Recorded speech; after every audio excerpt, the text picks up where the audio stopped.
Juneteenth became a national holiday this weekend, 156 years after word reached Galveston, Texas that slavery had been abolished in the U.S. To commemorate this historic moment, an upcoming UIW organization, As One We Will, held an inaugural Juneteenth celebration at the McDermott Convocation Center.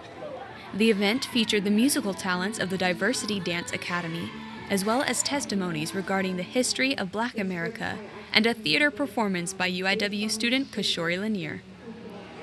Each piece represented an important aspect of African American heritage. Although Kashori represented the Black pain, the dancers they represented the Black joy that we so desperately need as well. T.J. Wright, co-founder of As One We Will, shared how the organization began, as well as the importance of celebrating Juneteenth. And then with the death of George Floyd, it just hit me so hard and touched me so deep in my heart that I decided that I couldn't be quiet anymore. That if I was going to say anything, that it needed to be for the edification of those who have been downcasted, and I was going to dedicate everything that I had to being what God and Jesus has called us to be, which is the salt and light. We created 10 items, if you will. It was demands is what we call them. And we gave them to our school, and President Evans had even seen them. And it was all things that we thought could make UIW better, could make it more inclusive, and things that we just thought was necessary in order to achieve the things that we were trying to achieve. And this was one of the things on there.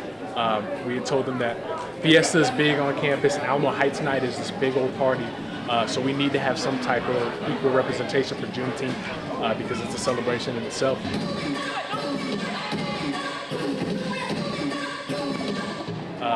What Juneteenth means to me is being able to come together with my brothers and sisters who are our ancestors' wildest dreams and celebrate the fact that through adversity, through challenge, through what some people may think is just impossible circumstances, we eventually were able to get our freedom, to be informed of our freedom, and flourish and live the best lives that we possibly can. As well as the history of our country, Sister Martha Ann Kirk shared a little bit about the history of UIW during a time of segregation.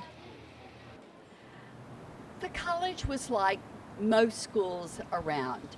Tell people to send a letter to register, put a photograph in the letter. If you saw a white face, write and say you are accepted. If you saw a black face, write a polite letter, but say school is full and we're sorry that we can't accept you. All of this changed, however, when Adele Ferguson walked onto campus asking to be registered in the fall of 1950. Sister Naomi Hayes looked at these fine people and she thought, it's time to do the right thing. Ferguson was the first African American woman to complete undergraduate work at UIW. Today, UIW continues to take action on important issues through new programs like the Social Justice and Peace Concentration. The Social Justice and Peace Concentration is a brand new concentration on campus that is really trying to channel the mission of UIW to get students to critically think about the injustice in our world and then come up with positive solutions for those problems. As UIW celebrates our past accomplishments, there are many hopeful for an even brighter future. It's always important and sombering to understand that there's still work that needs to be done, and with the celebration comes much work and much grit to be had. Excited for the future of UIW and our country, with UIW TV, I'm Joy Burgin.